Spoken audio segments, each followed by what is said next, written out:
영화를 통해 마음이 열리는 곳 뒷방 상영관입니다. 영화가 끝나면 우리는 뒷방에 모여 대화를 시작합니다. 나와 당신의 영화는 우리의 대화를 통해 새롭게 살아납니다. 영화를 통해 마음이 열리는 곳 비밀스러운 뒷방으로 여러분을 초대합니다. 와! 안녕하세요. 저는 뒷방 상영관의 두부 무수입니다. 와. 저희 263번째 영화는 사카모토 준지 감독님의 오키쿠와 세계입니다.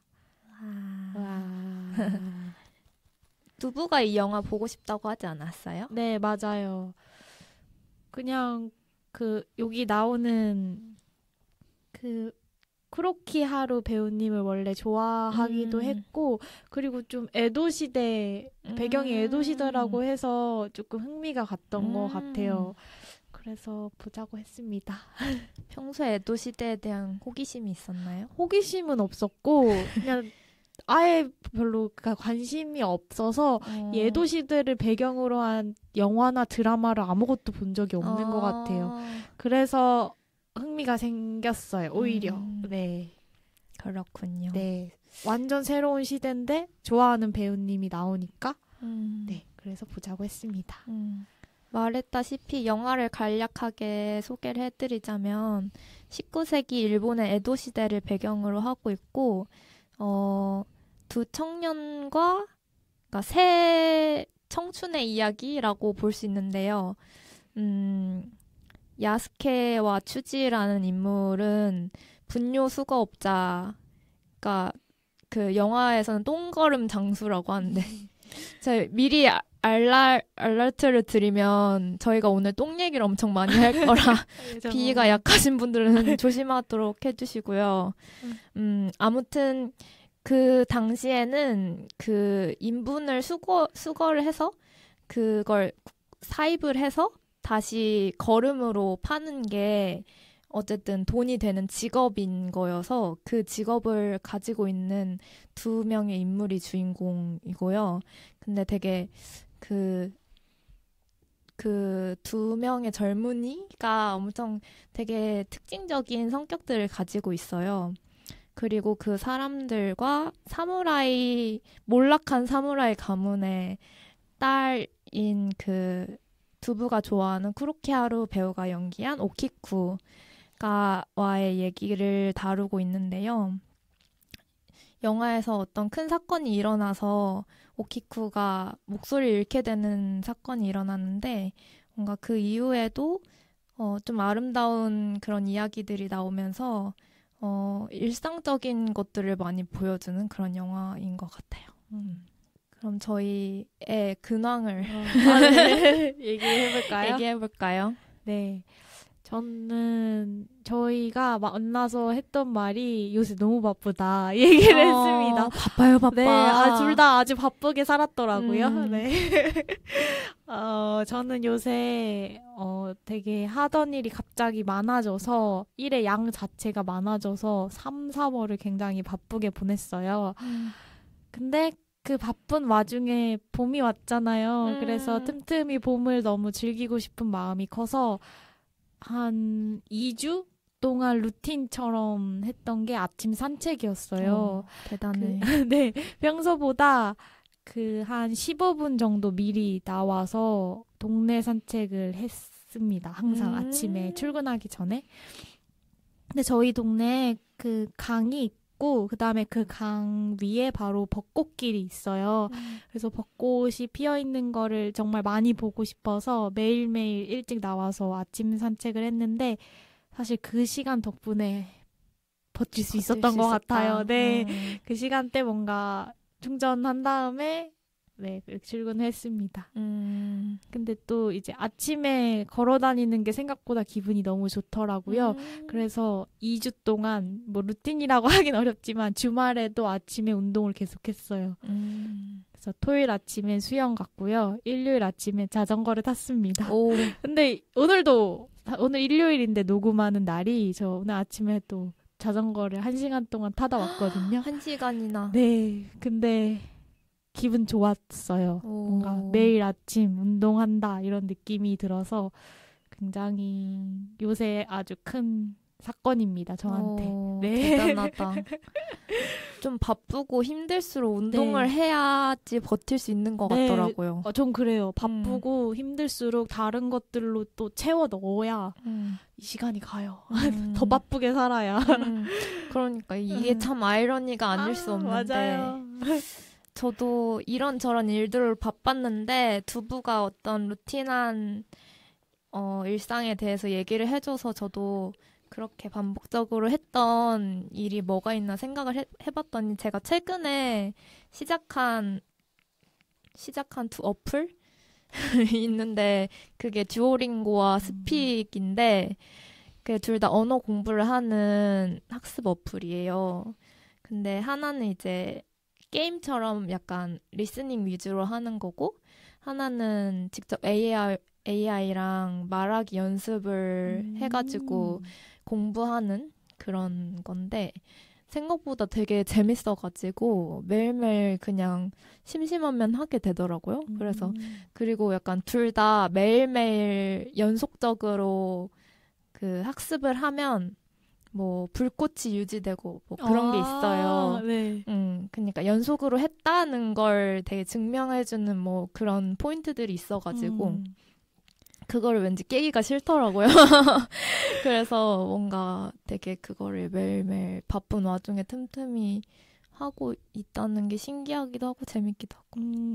근데 그런 포인트나 그런 게 너무 동기부여가 잘 되지 않나요? 동기부여가 되더라고요. 그쵸? 저는 그런 사람이 아닌 줄 알았는데 그래요? 되게 되더라고요. 맞아요. 저는 최근에 손목 닥터 9988이라는 그거 버스에서 광고를 듣고 그래요? 이거는 도대체 뭘까라고 궁금해한 적이 있었어. 그거 제가 하고 있잖아요. 그걸 하는 사람이 있었구나. 네, 그거 서울시에서 만든 어플이라서 아마 서울 시민들만 가입을 할 수 있긴 할 거예요. 근데 그게 뭐냐면 이렇게 저희 건강을 관리해주는 어플인데 뭐 99세까지 팔팔하게 살자 해서 손목 닥터 9988이거든요. 근데 그게 뭐 저희 목표를 이렇게 같이 정할 수 있고 그 다음에 하루에 8,000보 이상 걸으면 200원을 줘요. 그래서 그 돈을 나중에 서울페이로 바꿀 수가 있거든요. 근데 그게 뭔가 200원을 주는 은근히 받고 싶더라고요. 그래서 오늘 몇 보 걸었지 하고 들어가 보면 뭐 7,000 몇 보 걸었다 하면 이거 8,000보 채워야 돼 하고 더 걷게 되고 요새 좀 열심히 걷고 있긴 한 것 같아요. 그거 덕분에. 8,000보 채우기가 쉽지 않을 텐데. 그쵸. 그래서 제가 산책을 열심히 다니잖아요. 아침 산책, 그 점심 산책. 네. 이것도 은근히 동기부여가 돼요. 그래서 뭔가 내가 얼만큼 걸었는지 눈으로 직접 확인할 수 있으니까 자극이 돼요. 근데 이런 제 자신이 좀 웃기기도 해요. 그런 거. 네. 근데 그 AI랑 영어 대화하는 거는 어때요? 좀 잘 이어지나요? 그게 완전히 프리토킹 할 수 있는 그런 게 있고 강의가 있어서 그 강의를 하면서 내가 말을 하는 연습을 이렇게 문장을 제시해주고 하는 식의 그런 게 강의형이 있고 그런데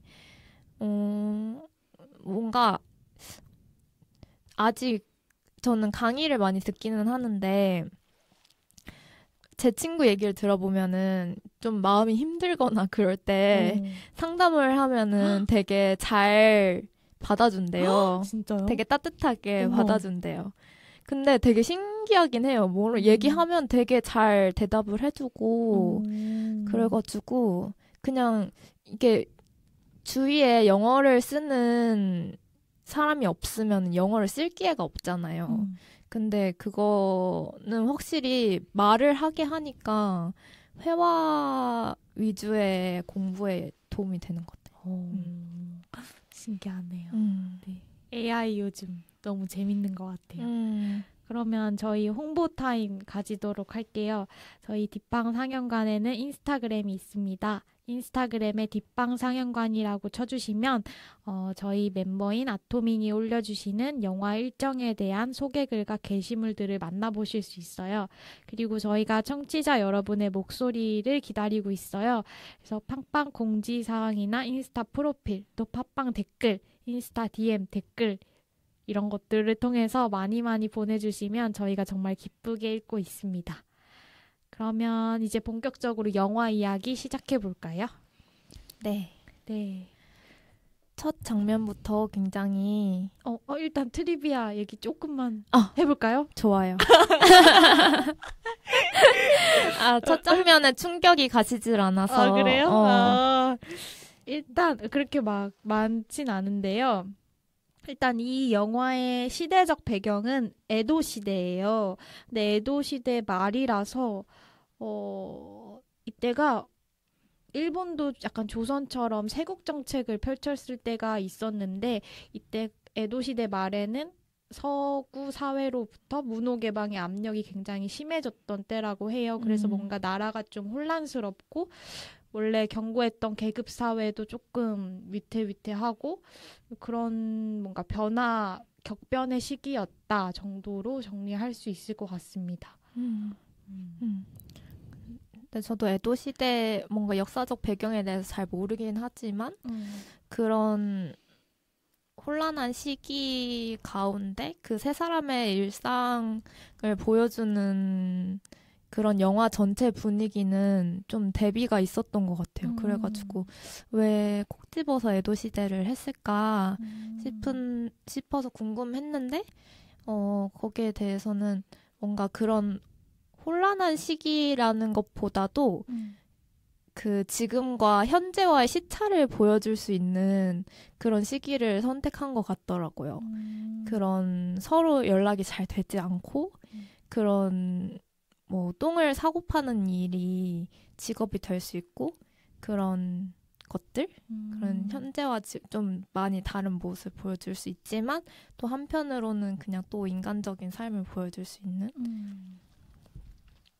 그리고 제가 아까 급하게 첫 장면 얘기부터 들어가려고 했었는데 그러니까 이 영화의 첫 장면이 똥을 푸는 장면으로 시작을 하는데 그 비위가 약하신 분들 위해서 먼저 그것들을 어떻게 만들었냐에 대해서 뭔가 마음의 방어막을 만들고 들어가면 좋을 것 같아서 비하인드를 얘기를 해드리자면 이제 그때 뭐 배에다 이동을 할 때 배에 싫잖아요. 그런 분뇨들이나 아니면 공동주택에 오키쿠가 살고 있는데 그때 그 비가 많이 와서 범람을 하는 씬이 있는데 그런 장면에서 나온 분뇨들은 이제 골판지를 물에 불리거나 식용유를 섞어가지고 만들고 이제 배우들한테 이렇게 막 몸에 묻고 뒤집어 쓰이고 하는 씬들이 있어요. 그런 장면은 또 더 민감하게 해야 되니까 피부에 닿는 거니까 실제로 식재료를 발효시켜서 해롭지 않은 식재료를 발효시켜서 만들었다고 해요. 그래서 그게 촬영을 거듭할수록 그게 되게 잘 만들어져서 그 작업을 했던 담당자를 똥의 마에스트로라고 불렀다고 하네요. 나중에. 진짜 웃기네요. 마음의 장벽을 조금 낮추시고 들어주셔도 좋을 것 같습니다. 맞아요. 그 다음에 근데 똥 얘기를 많이 하긴 했는데 어쩔 수 없어요. 어쩔 수 없어요. 이 영화가 그 영화이기 때문에. 왠지 심지어 이 프로듀서님이 말씀을 해주신 걸 읽어봤는데 이 영화의 처음 시나리오의 제목은 에도의 똥이었다고 해요. 정말 똥 얘기를 하고 싶었던 거예요. 그래서 네. 뭔가 이따가도 더 얘기할 부분이긴 한데 이 각본의 처음 시작을 하라다 마소라는 프로듀서님의 아이디어로부터 시작을 했는데 코로나 시기랑 자기의 개인적인 투병 생활을 겪은 다음에 어떤 전문가와 대화를 하게 된 적이 있는데 그걸 계기로 해서 어떤 순환과 환경에 대한 뭔가 경각심이 일었나 봐요. 그래서 그것에 대한 이야기를 꼭 하고 싶다는 열망이 있었대요. 그래서 그거를 사카모토 준지 감독과 같이 작업을 하게 된 거고, 근데 사카모토 준지 감독은 자신의 이야기를 할 때 뭔가 어떤 정치적 올바름에 대해서 전면적으로 내세우기보다는 그렇지 않은 방식을 선택하는 쪽의 감독이기 때문에 저는 처음에 봤을 때는 그거를 그렇게 강하게 느끼면서 보지는 않았거든요, 영화를. 근데 그런 비하인드가 있다고 합니다. 그거를 생각하면서 다시 봐도 되게 재밌을 것 같아요. 그래서 이 영화의 가장 중요한 키워드가 순환이라고 하는데, 근데 딱 영화를 보면 느껴질 거예요. 뭔가 또 사람이 먹은 음식이 다시 소화기관을 거쳐서 똥이 되면 그 똥이 다시 땅으로 가서 식물을 길러내는 그런 순환이 정말 눈에 그냥 딱 보이거든요. 그래서 그런 걸 느낄 수 있는 것 같아요. 그래서 이 영화가 환경에 대한 고민을 아무튼 담고 있는 영화이기 때문에 미술 세트나 소품, 의상에 이르기까지 극 중에 나오는 것 모두 새 것을 사용하지 않는다는 원칙을 세워서 또 촬영이 진행됐다고 해요. 그래서 영화가 말하고자 하는 바랑 영화를 찍는 과정에까지 이런 걸 지켜가면서 말하고자 하는 바에 뭔가 힘을 키워가는 것 같아요. 네. 근데 처음에는 그렇게 그게 많이 느껴지지 않았어서. 아, 그래요? 그래서 맞아요. 오, 그렇구나. 이렇게까지 공들여서 고심해서 만든 영화였구나 해서 근데 오히려 더 재밌는 느낌? 맞아요. 맞아. 진짜 전면에 드러내지 않는 느낌이에요. 근데 아까 무수 씨가 왜 에도 시대일까라고 생각을 하셨다고 했잖아요. 근데 지금 생각해 보니까 순환이라고 하면은 아무튼 뭔가 돌고 돌아 다 똑같다라는 느낌이 드는데 사람도 마찬가지잖아요. 사실 계급이 정확하게 뭐 사무라이 그리고 또 천민이라고 해야 되나? 어떤 식으로 불렸는지는 잘 모르겠는데 계급이 정확히 딱딱 보이잖아요. 근데 그게 무너지기 시작해서 모두가 좀 비슷해졌던 때가 또 에도시대 말이었던 것 같아요. 그래서 뭔가 순환이라는 키워드랑도 이 시대가 잘 어울리지 않나 싶네요. 그러네요. 그러면 우리 본격적으로 이제 영화 얘기 해볼까요? 좋아요. 좋습니다. 그러면 어디서부터 시작하면 좋을까요? 이 영화는 장별로 이렇게 나눠져 있는데요. 일종의 트리비아라고 할 수 있지만 이 영화에 지원이 잘 되지 않아서 처음에는 단편으로 시작을 했다고 해요. 그래서 처음에는 오키쿠와 오키쿠의 세계? 아니면 세계 오키쿠? 둘 중에 하나예요. 그 둘 중에 하나가 처음으로 단편으로 만들어지고 난 후에 장편으로 영화를 만들게 돼서 처음부터 이렇게 장별로 이렇게 분리해서 하려고 할 생각은 아니었지만 자연스럽게 그렇게 영화로 제작됐다고 해요. 그래서 어쨌든 총 7장 플러스 앞뒤로 한 장씩 이렇게 있는 거죠. 그렇게 이루어져 있어요. 맞아요. 근데 좀 장마다 좀 특별한 점이라고 한다면 장이 끝날 때마다 원래 이 영화 전체 톤은 흑백인데 장이 끝날 때마다 컬러로 바뀌잖아요. 근데 그게 좀 장이 이제 넘어간다라는 걸 말해주기도 하지만 감독님 인터뷰에서 보기에는 백 영화를 보면 저희가 과거의 이야기라고 인지를 너무 좀 쉽게 하잖아요. 근데 컬러로 딱 비춰주는 순간 지금 있는 우리의 세계가 떠오르면서 이 옛날 이야기처럼 보이는 이 이야기가 우리에게도 지금 연결되어 있다는 걸 얘기해주기 위해서 이런 연출 방법을 쓰셨다고 해요. 근데 이 또한 순환이라는 거대한 키워드에 묶이는 느낌이 들기도 하네요. 네. 순환에 굉장히 집중한 영화였다는 생각이 곱씹을수록 드는 것 같아요. 맞아요. 모르고 보면 아예 순환이란 말이 안 떠오르는데 모르고 보면 좀 귀여운 영화?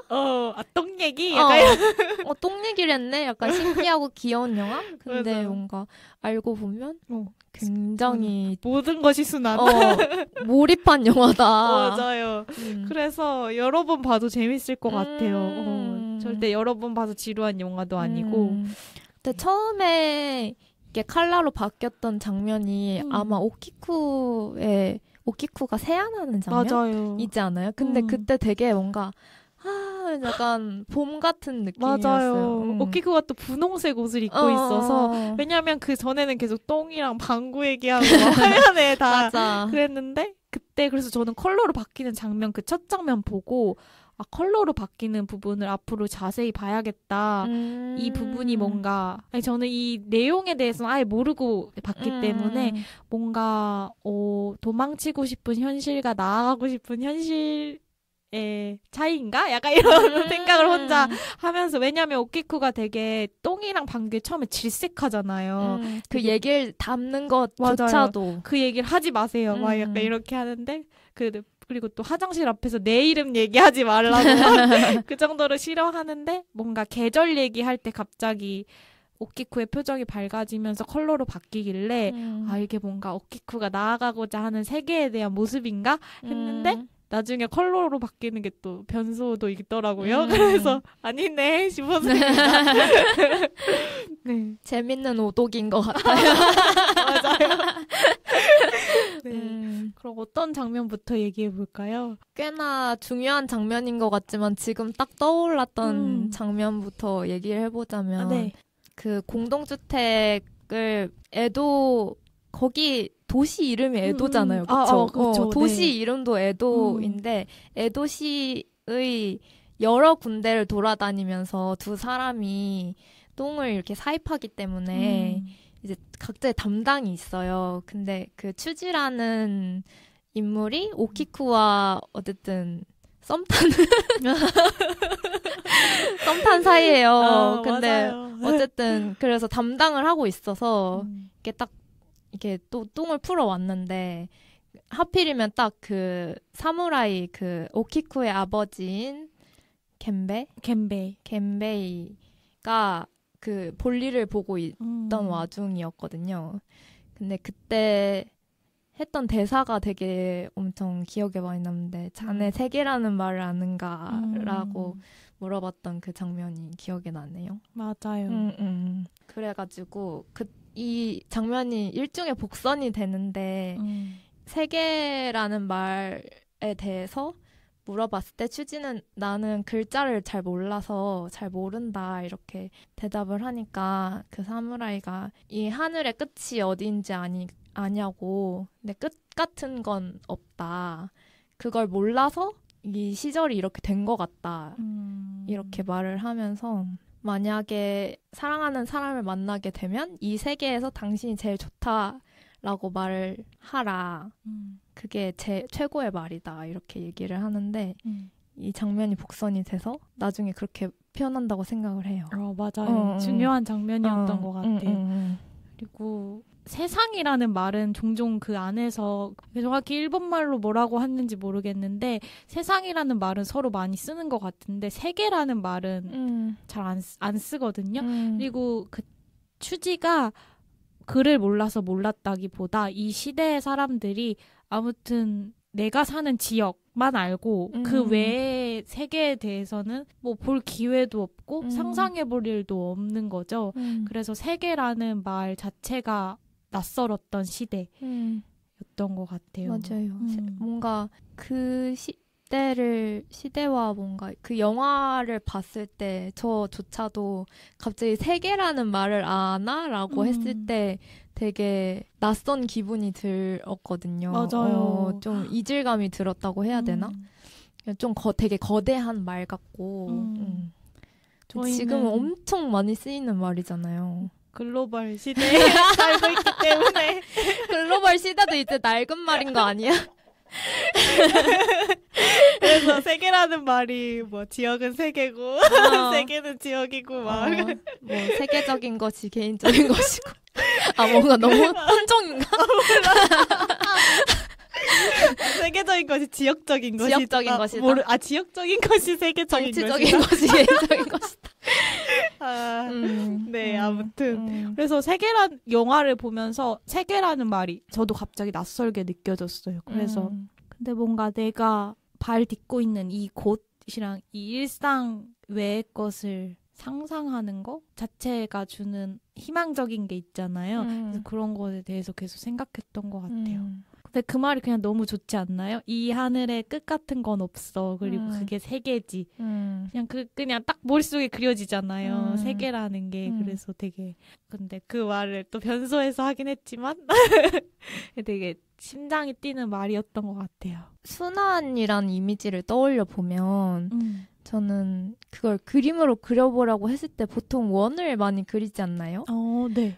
근데 약간 세계라는 것도 저는 원의 이미지가 떠오르거든요. 그냥 나를 둘러싼 이 세계?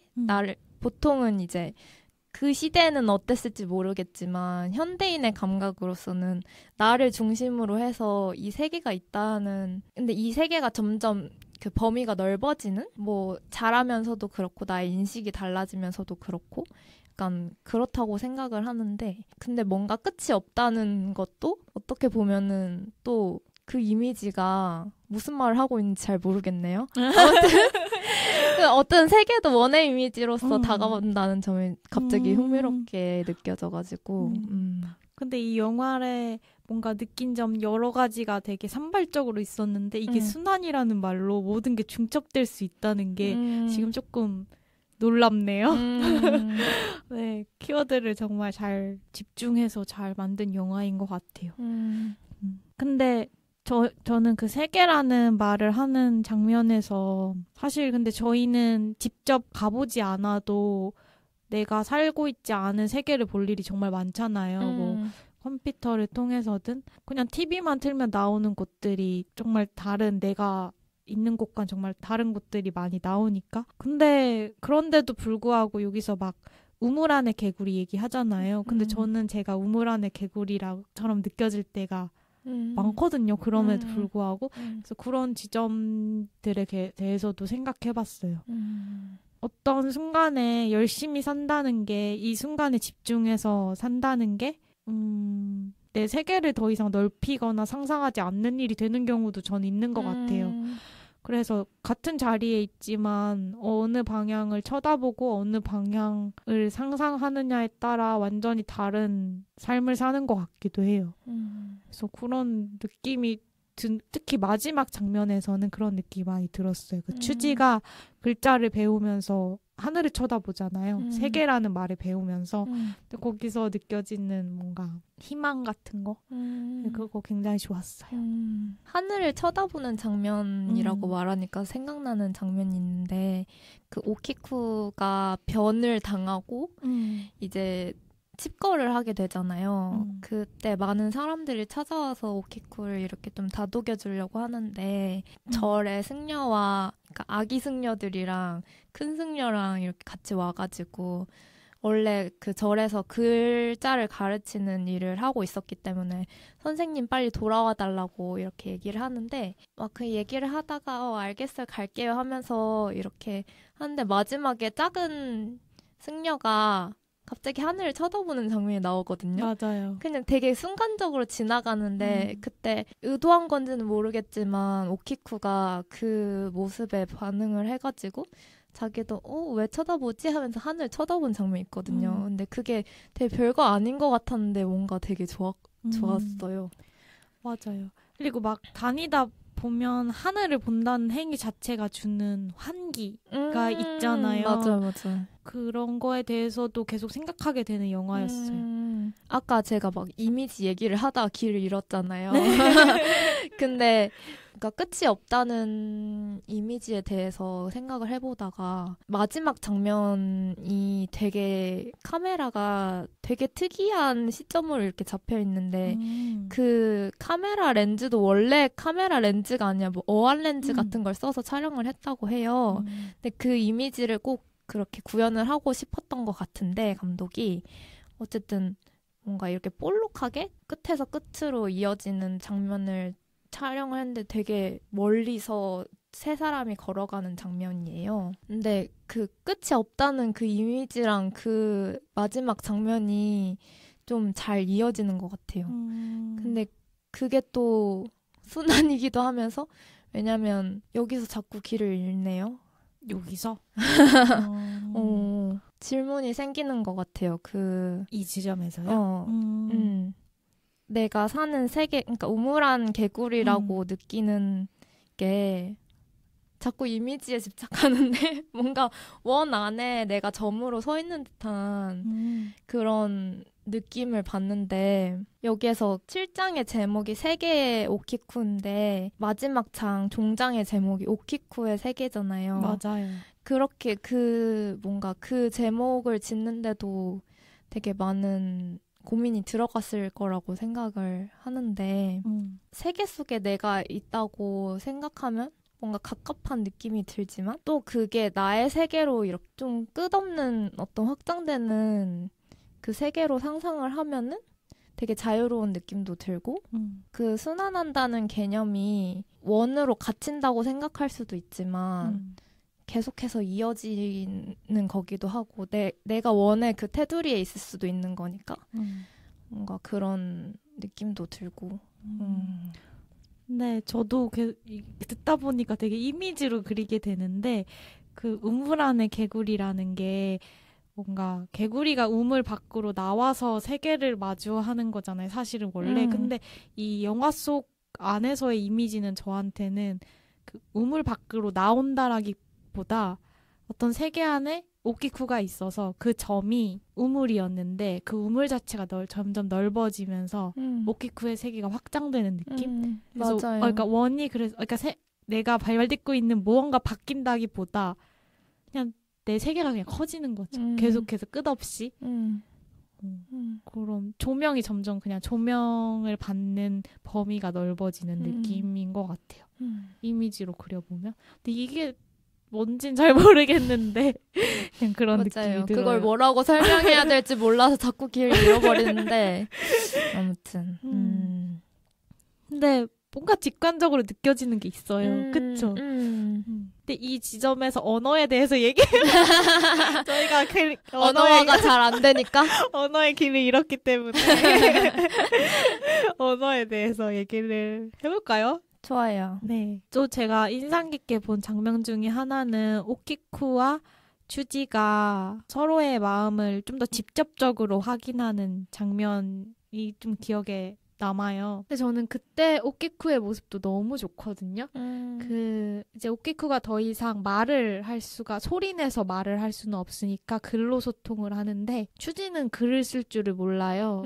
그래서 서로 대화하는 건 그냥 츄지가 말을 하고 오키쿠는 손으로 뜻을 전하고 그럴 수밖에 없어서 둘 사이에 뭔가 좀 소통에 많은 벽이 있다고 느껴지는데 근데 그럼에도 오키쿠가 주저하지 않아요. 그러니까 뭔가 말을 걸거나 자기가 하고 싶은 말이 있으면 사실 자기가 몸짓으로 말하고 있어서 자기가 하는 말을 모든 사람이 찰떡같이 알아듣긴 어려운데도 어느 순간에도 뭔가 기죽지 않고 열심히 하는 것 같아서 오키쿠는 하고 싶은 말은 꼭 하는 것 같아요. 맞아요. 그게 너무 좋고 그리고 츄지가 너무 말라 보여서 오키쿠가 주먹밥을 진짜 야무지게 만들어서 싸가지고 가는데 갑자기 부딪혀서 넘어져요. 너무 마음이 아팠는데 그래서 그 주먹밥이 수레바퀴에 깔려서 다 뭉개져 버리거든요. 근데 저 같으면 너무 상심해서 거기서 뭐 주먹밥을 다시 싸든지 아니면 집으로 돌아갈 것 같은데 오키쿠는 그 주먹밥은 다 버리고 그 자기가 쌌던 그 이파리 그거를 가져가서 츄지한테 보여주잖아요. 내가 이렇게 쌌는데 이런 일이 있었다. 그 주먹밥 먹은 거 아니에요? 누가요? 오키쿠가. 아 그래요? 응. 아, 그래서 입에 밥알이 묻어 있었잖아요. 그렇구나. 아 그래서 그 더러운 주먹밥이라고 얘기했던 거구나. 아 이해되네. 그것도 너무 대단하지 않아요? 그래서 뭔가 자기가 전하려고 했던 뭐 먹을 걸 주고 싶기도 했지만 그거 자체가 오키쿠의 마음이잖아요. 근데 그게 타인에 의해 좌절돼도 멈추지 않고 그냥 그런 일이 있었어라고 얘기를 하는 게 너무 좋았어요. 그게 오키쿠의 성정을 굉장히 잘 보여준다고 생각했어요. 그 장면이. 그래서 좋았고 그 다음에 그걸 계기로 이제 둘이 서로가 가지고 있는 서로에 대한 애틋한 마음을 표현을 하는데 정확한 언어로 말을 하기가 어려워요. 오키쿠는 말을 할 수가 없고 츄지도 자신의 감정을 말로 표현할 수는 없다고 생각하기 때문에 오키쿠랑 똑같이 몸짓 언어로 얘기를 하는데 그게 그냥 너무 좋았어요. 그거를 계속 반복하잖아요. 오키쿠는 못 알아들으니까 계속 갸웃갸웃 하는데 포기하지 않고 계속 같은 동작을 반복한단 말이에요. 근데 그게 아까 말했던 그 말이었던 것 같아요. 당신은 이 세계에서 가장 좋아한다. 이 말을 하고 싶었던 것 같은데 그 장면에서 음악이 없었다는 걸 알고 있었나요? 몰랐어요. 그 츄지가 눈 오는 날은 고요해서 좋다고 말하잖아요. 네. 그래서 그거에 맞춰서 음악을 깔지 않았다고 하더라고요.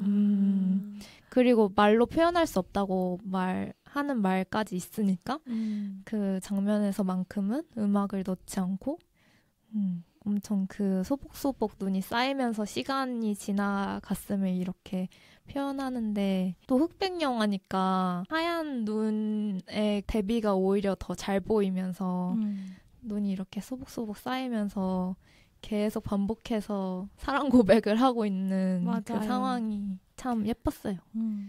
근데 츄지는 오키쿠가 잘 몰라도 알 때까지 계속 하고 오키쿠는 잘 모르겠어도 계속해서 바라보고 있잖아요. 막 고개를 갸웃하면서도 계속 뭐지 하면서 근데 그 과정이 뭔가 비단 둘의 상황뿐만 아니라 사람이 사람을 마주할 때 서로를 이해하기 어렵잖아요. 완벽하게 이해하기는 어렵잖아요. 근데도 포기하지는 않는 거?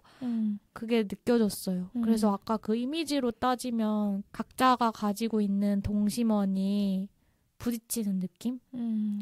거기서 조금의 교집합이 생겼다가 다시 사라지기도 하고 다시 생겼다가 사라지기도 하고 그런 이미지가 그 장면에서 강렬하게 느껴졌던 것 같아요.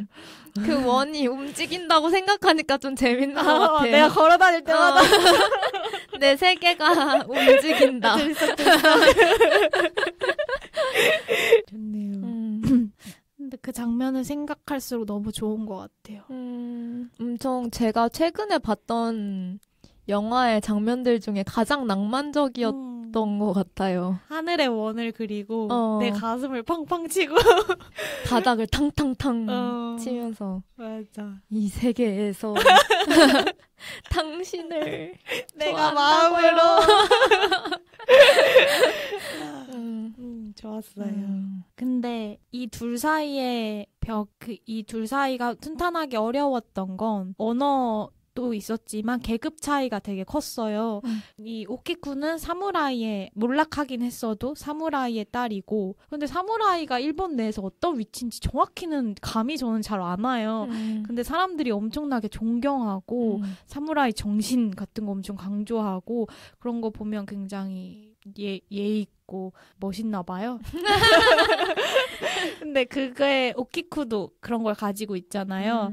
근데 그거와 츄지 같은 경우는 가족도 없고 하는 일도 이 세상에서 사람들이 가장 어떻게 보면 좀 혐오하는 일을 하고 있기 때문에 그런 계급 차이?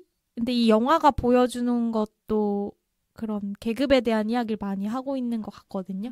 근데 또 그 계급에 상관없이 모두가 같아지는 순간까지도 얘기를 하고 있는 것 같은데 근데 또 이렇게 너무 희망적으로 우리 어차피 다 똑같아 뭐 이런 얘기를 하는 게 아니고 계급으로 인해서 벌어진 감당해야 되는 각자의 감정 같은 것도 감정과 고통도 굉장히 잔인하리만치 솔직하게 보여주는 것 같아요. 특히 그 야스케라는 인물을 통해서 저는 그걸 되게 강렬하게 느꼈어요.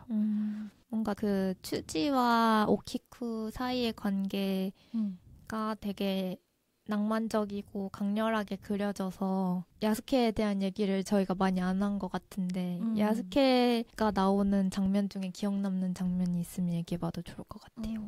저는 가장 야스케라는 인물 자체가 되게 흥미로워요. 그냥 다른 사람들은 이렇게 원래 일하던 동료도 도망갔잖아요. 그 일이 정말 하기 힘든데 야스케는 냄새도 정말 많이 날 텐데 그걸 막 손으로 그냥 만지고 그것도 별로 그렇게 개의치 않고 되게 특이하다고 느껴지는 인물인데 나중에 수레가 망가져서 둘이 그 똥통을 들고 걸음을 줘야 되는 그 농부의 집으로 달려가는 장면에서 둘이 막 웃음이 터져요. 너무 냄새나고 다 튀는데도 뛰는 것 자체가 주는 그 기쁨이 있잖아요. 육체적인 기쁨.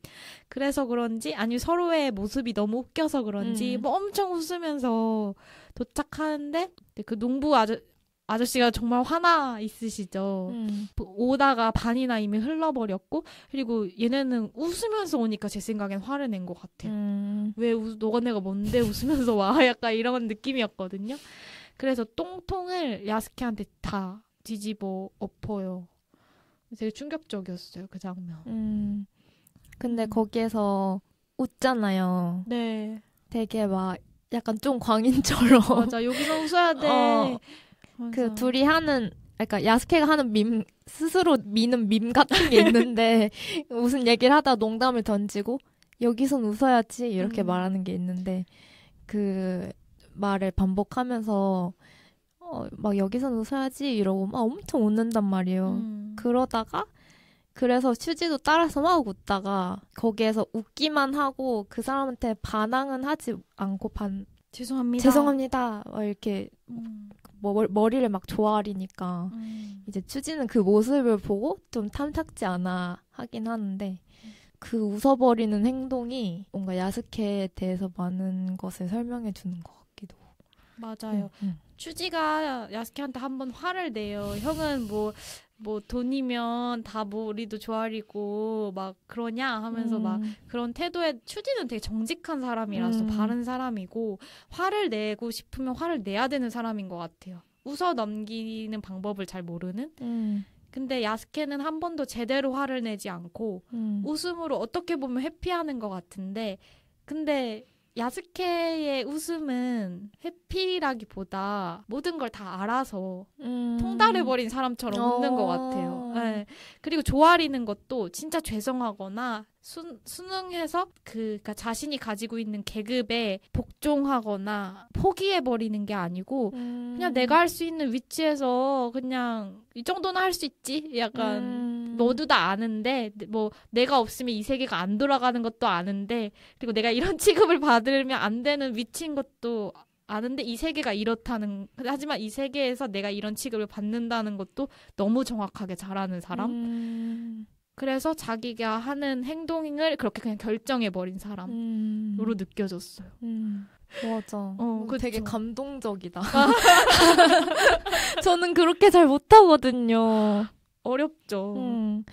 그러니까 야스케라는 인물에 좀 마음이 가는 게 근데 그렇다 보니까 어쨌든 자기가 그러니까 정확하게 인지하고 있는 어떤 세계들이 있으니까 자기가 이렇게 멸시받고 이런 그 어떤 사무라이 집안에 뭐 저택에 가가지고 그러니까 사무라이 계급 자체가 되게 어쨌든 간에 높은 계급이니까 처음에는 잘 대우를 해주는 사무라이 댁에 갔었나 봐요. 근데 그 사람이 죽고 다른 사람이 들어왔는데 그 사람이 되게 못된 사람이었던 거예요. 그래가지고 되게 멸시를 받는 상황이 있었는데 그때 오키쿠가 그 상황을 발견하고 뭔가 위로를 해주려고 했는데 처음에는 좀 삐딱하게 군단 말이에요. 어쨌든 계급적인 그 차이가 있으니까 그 사람과.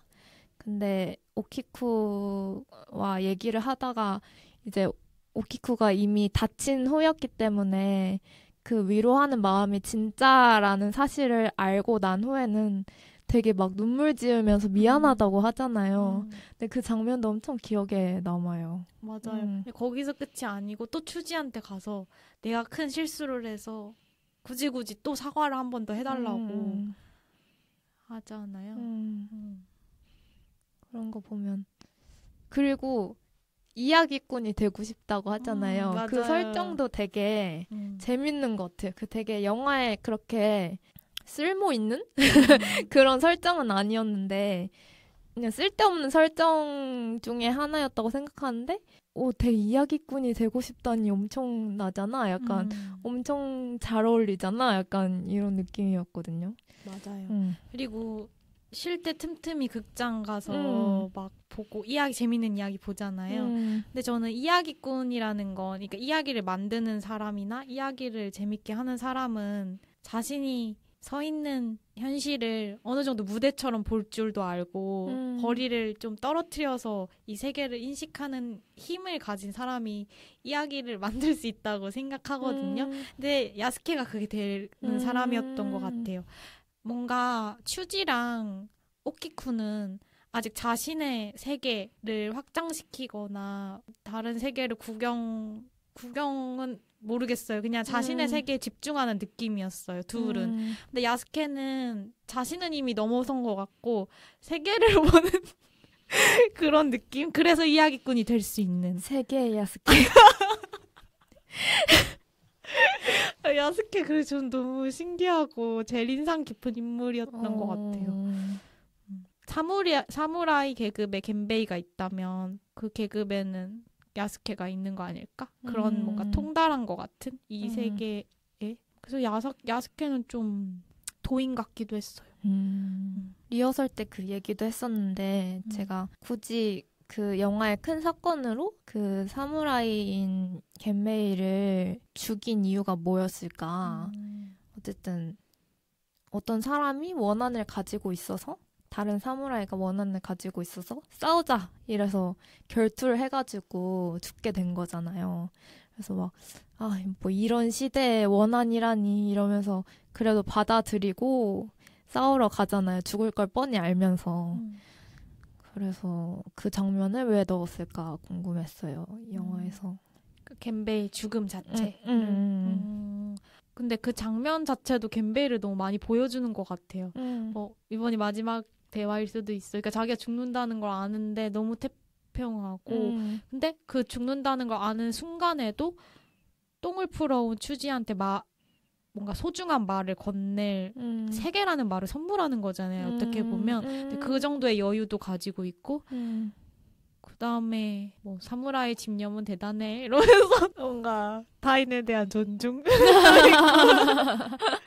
되게 그쵸. 존중한 거죠. 사실 그 결투에 임한 것 자체가 뭔가 현실 사람 아닌 것 같지 않아요? 겐베이 되게 신기한데 그냥 겐베이는 사무라이 그 자체였던 것 같아요. 일본 사람들이 상상하는 뭔가 이상형 같은 사무라이의 모습 아니었을까요?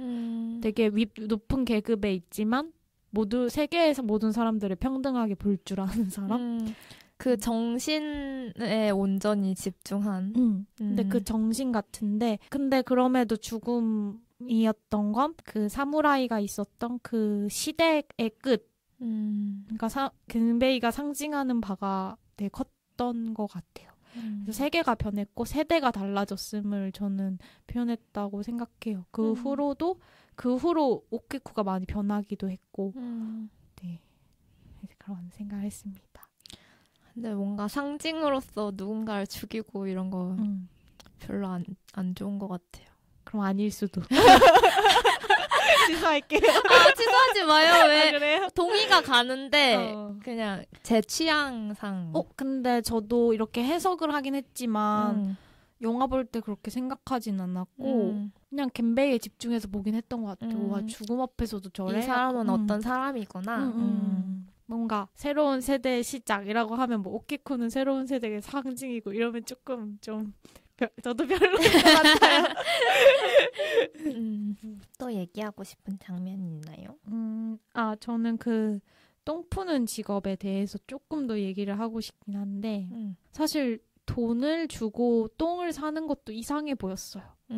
왜냐면 그 사람들은 절대 더러워서 안 하는 걸 해주는 거잖아요. 차라리 두 곳에서 사실 다 돈을 받아야 되는 것 같은데 그리고 자기 똥값을 더 올리는 것도 어이가 너무 없고 안 와버리면 문제가 생기는 건 똥을 파는 쪽인데 그렇게까지 막 멸시하고 막 그러는 것에 대한 이상함, 그 경제에 대한. 그러게요. 경제 시스템이 이상했네요. 네, 그래서 네, 저는 딱 처음에 영화 봤을 때 제일 영화에서 좋았던 포인트가, 그러니까 좀 꽂혔던 포인트가 똥을 소재로 삼은 게 되게 좋은 선택이었다고 생각했던 게 어쨌든 좀 어떤 방식으로든 좀 터부시 되어 있는데 사실은 되게 많은 의미를 가지고 있기도 하고 뭐 실제로도 그 역사적으로 똥이 어떻게 쓰였는지 막 그런 것도 되게 많이 있잖아요. 그런데 이제 어쨌든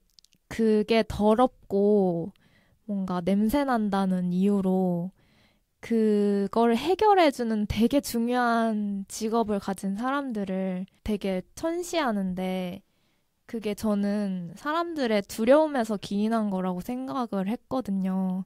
근데 그 포인트가 되게 꽂혔었는데 그러니까 그런 장면도 있거든요. 어떻게 보면 귀족이라고 말할 수 있는 그런 복장을 한 오키쿠가 누가 봐도 똥거름 장수인 사람이랑 말을 걸고 대화를 하고 있으니까 오키쿠와 비슷한 복장을 한 다른 여자들이 와가지고 왜 이런 사람이랑 대화를 하냐고 막 한마디 하고 간단 말이에요. 생각해보면 조금만 생각해봐도 너무 이상한 일이잖아요. 남들이 기피하는 일을 해주면 고맙다고 절이라도 해야 되는 마당에 이렇게 천시하는 게 너무 상식적으로 이상하잖아요. 근데 뭔가 본능적으로 아니면 그러니까 피하게 되는 게 저는 두려움 때문이었다고 생각을 해서 근데 그 얘기를 하는 게 되게 좋았어요. 그래서 맞아요. 모두가 매일매일 보고 하는 것인데 영화에서도 찾아보기 힘들고 이렇게까지 똥 얘기를 직접적으로 드러내는 영화를 본 적은 없는 것 같아요. 근데 그 얘기를 하면서 똥이 웃음거리이거나 엄청 더러운 장치이거나 뭐 벌칙이거나 이런 거 너무 쉬운데 진짜 똥 그 자체예요. 똥을 얘기를 하면서 똥은 안 보여주고 이런 것도 아니에요. 똥을 굉장히 직접적으로 보여주고 냄새도 그리고 피부에 닿으면 얼마나 따가운지까지 엄청 생생하게 똥에 대해서 느끼게 해주거든요. 근데 그렇다고 그 얘기가 뭐라 해야 되지? 근데 그냥 사는 것 같아요. 그게 맞아 사는 이야기. 그래서 너무 좋았어요. 아름답지 않나요? 그냥 다? 제가 평소에 진짜 이상하다고 생각하는 것 중에 하나가 트럭 타고 다니면서 쓰레기 수거하시잖아요. 근데 그거를 꼭 밤에 하시잖아요. 맞아. 그 쓰레기도 저녁에 내놓으라고 하고 그게 미관상의 이유인 것 같거든요. 뭐 냄새도 나고 하니까. 근데 밤에 그 작업을 하면 훨씬 위험하잖아요. 그 밤이니까 어둡고 또 육체적으로 더 힘들기도 할 거고. 근데 단순히 그런 눈에 안 보이기 위해서 약간 사람들의 그 어떤 깨끗한 이미지를 유지하기 위해서 뭔가 그렇게 한다는 것 자체가 사람들 그 직업을 하면서 되게 많이 위험에 노출되고 그런 상황이 많다고 들었거든요. 그래서 그게 너무 그걸 감수한다는 게 너무 이상한 거예요. 진짜 그러네요. 그게 항상 너무 이해가 안 가는 점이에요. 맞아요. 그리고 그거 되게 정말 고된 일인데 얼마 전에 제가 요즘에 이사를 준비하고 있었어요. 개인적인 이야기를 하게 됐는데 되게 쓰레기가 많이 나오더라고요. 근데 이걸 내다 버리면서 이거를 누가 수거해 가실까? 어떻게 수거해 가실까? 막 너무 쓰레기가 많이 나와서 죄송하네. 약간 이런 생각이 들었는데 그리고 최근에 어떤 다큐멘터리의 예고편 같은 걸 봤는데 청소노동자에 대한 다큐를 찍은 게 있더라고요. 근데 뭐 청와대였나? 어떤 그런 특정 국가기관이었던 것 같아요. 거기에서 청소노동자분들이 나름대로 되게 자부심을 가지고 일을 하고 계시는데 어떤 되게 중요한 행사가 있었을 때 청소노동자들 보고 숨어 있으라고 했다는 거예요. 안 보이게. 근데 그것들이 말해주는 것들이 너무 많은 것 같아요. 근데 진짜 무엇을 보이게 할지 너무 정치적인 것 같아요. 그래서 내가 아름답게 느끼는 감각, 그러니까 내가 무엇을 아름답다고 생각하는가에 대해서 되게 경계를 하게 되는데 저는 그래서 똥 얘기를 하면 똥을 이렇게 직접적으로 보여주면서 아름답다고 느낄 수 있는 거에 되게 감사했어요. 그냥 이런 영화의 자체에 대해서. 가끔은 모든 게 비가시화돼 있는 걸 알면서 모른 척 했을 때 느껴지는 너무 깔끔한 아름다움이 아름답다고 느끼거든요. 근데 사실 문제적이라는 것도 알잖아요. 그래서 이 영화가 더 소중한 것 같아요.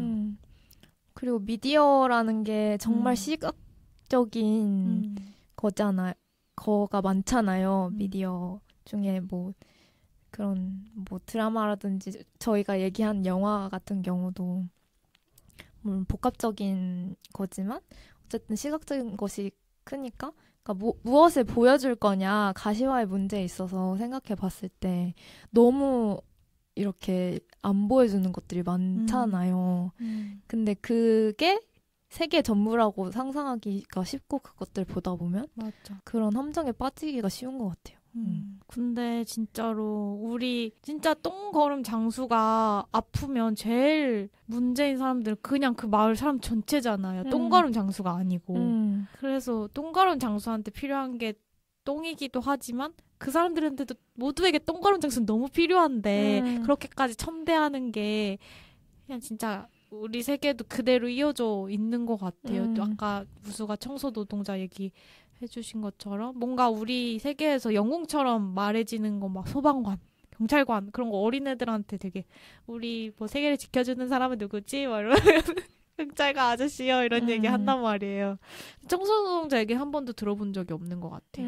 정말 사람들이 생각도 잘 못하고 자기들이 매일매일 쓰레기를 만들어내면서 먹는 행위 자체가 이제는 어떻게 보면 쓰레기를 그냥 만드는 과정이잖아요. 맞아요. 직접적으로 쓰레기를 만들어내죠. 근데 그거를 처리하는 과정을 잘 모르기도 하고 그걸 누군가 손으로 직접 하고 있다. 육체를 가지고 그거 생각 못하는 것 같아요. 그리고 갑자기 예전에 본 기사가 떠오르긴 하는데 그 청소노동자 분들이 그 쓰레기를 다 치우고 나면 그 음식물 쓰레기를 치우다 보면 거기 썩은 음식들이 많아서 그거를 처리하는 과정에서 눈에 튀거나 피부에 다 많이 닿는데요. 근데 그게 피부병을 많이 유발해서 굉장히 독한 가스도 많이 나오고 그래서 얼른 씻고 나서 귀가를 하는 게 되게 중요한데 씻을 데가 없다고 하더라고요. 그리고 되게 문제는 보통 그런 청소 노동자분들이 자차를 가지고 계신 분은 별로 없으니까 또 서울은 다 그렇잖아요. 그래서 지하철을 타고 귀가를 하는데 자신의 몸에 배인 냄새 때문에 되게 주눅이 들고 그런 기사를 본 적이 있어요. 그래서 그분들이 요구하는 건 우리가 온전히 씻고 퇴근할 수 있게 씻을 곳을 마련해줘라. 근데 그거 어려운 일 아니잖아요. 너무 쉬운 일인데. 그렇죠. 그냥 간이 화장실이라도 만들어주고 그러면 되는데 그분들이 그래서 씻을 데가 없어서 그냥 공원에 있는 공중 화장실에서 손발 이런 거 씻고 퇴근하신다고 하더라고요. 옷 갈아입고. 근데 옷을 다 갈아입어도 머리카락에 밴 냄새는 정말 지우기가 어려워서 그랬으면 좋겠다라는 기사를 본 적이 있는데 그냥 그런 게 떠올랐어요. 진짜 이 세계랑 연결되어 있네. 그렇네. 그분들이 없으면 가장 힘든 건 모두일 텐데. 모두인데. 네. 정말 한 명도 빠짐없이. 맞아요. 근데 그 사실을 야스케 너무 잘 알고 있는 것 같지 않나요? 맞아요. 그렇죠. 그래서 이 일을 계속 할 수 있는 것 같기도 해요. 이 일이 얼마나 중요한지 알고 있으니까. 그리고 야스케와 추지가 그렇게 먹고 사는 것 때문에 그렇게 어려울 때 사무라이의 딸인 오키쿠는 사실은 일을 꼭 하지 않아도 좋은 집과 생계를 이어나갈 수 있는 뭔가 그게 있는 것 같이 보였거든요. 그러니까 가르치는 일은 돈을 벌기 위해서 하는 일은 아니잖아요. 오키쿠가. 그래서 그런 차이도 보였어요. 근데 그 계급적인 차이 자체가 뭐 어떻다는 건 아니지만 음. 그 말 좀 마지막으로 해볼까요? 스님이 마지막으로 세계에 대해서 설명한 그 말? 저희 그 얘기 아직 안 했죠? 아직 안 했어요. 오키쿠가 가르치는 절에서 수업에서 오늘 배울 단어는 세계였어요. 그래서 근데 오키쿠가 말로 설명해 줄 수 없으니까 스님이 대신 설명을 해주시는데 스님이 정확하게 뭐라고 말씀하신지는 잘 모르겠는데 세계라는 것은 이쪽에서 저쪽으로 가면 어. 반드시 이쪽으로 돌아온다. 아, 저쪽으로 가면 그것도 원의 이미지네요. 네, 근데 오키쿠가 갸우다 하고 모두 다른 친구들도 하고 추진은 하늘을 바라보고 청춘이네라고 얘기를 하죠. 청춘이로구나 갑자기.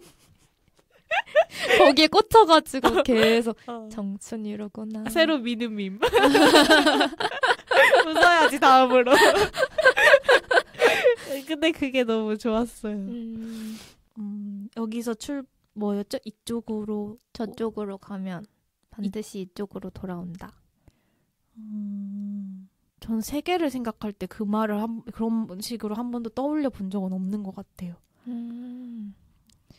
근데 세계가 연결되어 있다는 감각에 대해서는 생각해 본 적 있지 않아요? 연결. 잊으면 안 될 것 같아요. 윤회에 대해서 생각해 보신 적 없으세요? 거기까지?